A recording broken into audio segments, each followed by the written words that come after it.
Hello, everyone. Welcome to another amazing episode of Inspired Action, where we dive into the most pressing leadership challenges and hope to inspire you to take a more coach-centered and people-focused approach to leadership. I'm your host, Kyle Pertuis, and it's time to get started with our three amazing guests for today.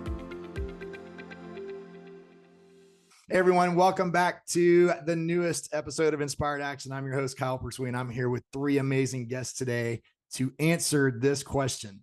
What moment reminded you that leadership isn't about performance? It's all about people. I'm so excited to have these three and looking forward to their responses to this question. But first, let me do a quick introduction. First of all, Samantha Coleman, currently serving as Director of Leadership or Learning and Development for the Center of Healthcare Services. Next, Anna Angelova. She's a business coach and consultant, founder at Leficomp, and host of the podcast, Building a Business, Grit and Grace. And last but not least, Jason Kulchar. Jason is the founder of the Kulchar Shift, where he partners with organizations to cultivate leadership cultures grounded in trust, humility, and purpose, aligning people, strategy, and execution. Samantha was the one that drew the short end of the stick. Actually, she just agreed to go first. So, Sam, here is the question for you to take away. What moment reminded you that leadership isn't about performance? It's really about people. As you'd mentioned, with my background, I've been in nonprofits and focusing in mental health, but child sexual abuse, trafficking, trauma-informed systems has been my career. And so I don't know if it's because I've always worked in human services and I've seen just people experiencing all stages of life at all levels of our society, but I can't remember a specific moment of not being people-centered. Performance plays a key role in our job as leaders. It's our job to motivate our people to do their best performance, but people are at the heart of everything we do. Whether it's banking, hospice, computer science, everything contributes one way or another back to society, back to humankind.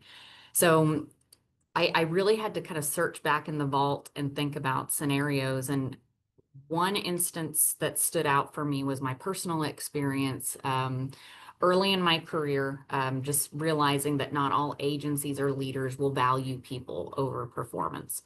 So I was working early in my career, job I loved, for a supervisor I adored. And this supervisor had a long-term illness and eventually passed.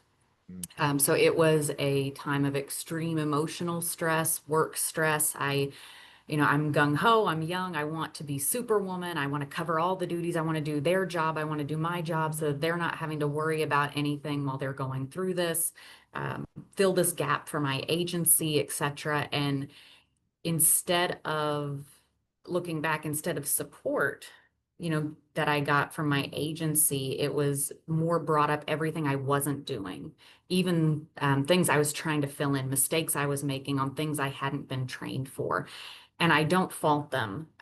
We do the best we have with what we have and the things we know at the time. But that moment really crystallized for me the kind of leader I wanted to be and the power of simply asking someone, how are you doing? Checking in without a motive related to performance. And it's something I've tried to carry along just throughout my career, even in teams. We've got so many methods of connection and communication these days. So I'll send little messages out to my team saying, hey, happy Monday. How are we meeting you today? And we rank it, or put in the chat, what emoji are you feeling today? And then we get an idea of where's the team morale at, where's the team. And it's if we've ranked it, for example, of like, I'm on the struggle bus and it's all anonymous. I'm on the struggle bus, or I'm really thriving today. We can see as a team, okay, some of our people need our support today. We need a little bit of extra oomph. Yeah, I love that in the answer to that question, you were the people that weren't being people focused, right? Because it was the nitpicking of the let's find what's wrong instead of let's look for what's right during this time and help this person and support this person who's apparently taking maybe on more than what she's expected to. Yeah. Let's jump over. Anna, what would you add to that? What do you remember just from your perspective, a moment maybe that reminded you that leadership really may not always be about performance, but about people? And I was fortunate enough to experience early in my career the two extremes in a way. And like with one extreme, I personally had a manager who, without asking me, he kind of demoted me from being a business analyst to being a QA analyst, testing clicks. It's like something I hadn't done even in the beginning of my career. But he didn't ask me. He needed, from performance perspective, he needed a QA on his team, and he was like, "You are it. You have experience. I don't care like where you are, what's going on." And you wouldn't be surprised to learn that I actually left this team. The first opportunity that came less than 6 months when it happened, I left this team. And I was fortunate enough to work with the best manager after that I've ever had. And I found out later that she was a graduate IPEC certified coach. And one thing that she was doing is every time I would go to her with problems, you were thinking like in terms of efficiency that she should give me the answer and task done, that's it. But what happened is that she was actually answering my questions with questions, allowing me to learn and grow and become a better business analyst in the team and start managing my projects and my teams better. And in the short term, it might be inefficient, but in the long term, it really helped me grow. And seeing these examples like allowed me to focus really on people as a leader myself. And also, I would add that I'm a lifelong learner, so books and continuing to learn about leadership and management as well. And for me, performance falls more into management. Management is focused on tasks and efficiencies and timelines. Leadership is all about people, vision, and culture. And the best managers and leaders, they combine both.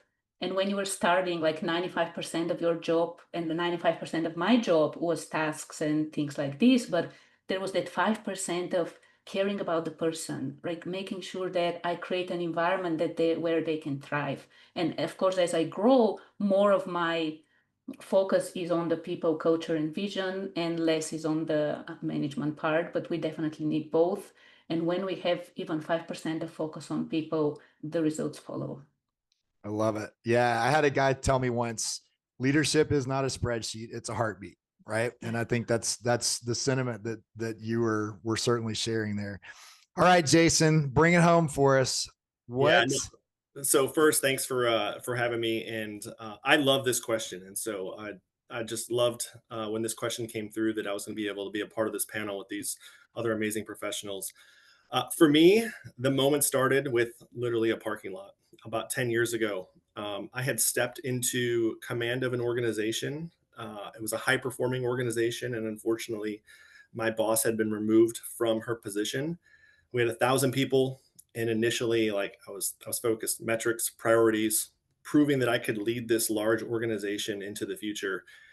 And so I had town halls, and I shared my vision, I shared my values, the direction I wanted to go. And at the very end, I asked, "What can I do for you?" And in one of the early meetings, one of the students stood up and said, "Can you get us lines in a parking lot?" And I laughed. I was like, "Is this for real?" And then somebody else said, "Yes, lines in a parking lot is all we need." And he explained that every morning they would get to class at 6:30. It was West Texas. It was the winter. The sun hadn't come up yet. And when they came out at lunchtime, it was everybody was parked all over the place. It was chaos. And some could not leave for lunch. And I made a few calls, sent a couple emails, and then like 10 days later, they had fresh, bright white lines painted in the parking lots. And for months, students would come up to me and thank me. And I still hadn't grasped the whole like idea that this was a really big thing until about 2 years later.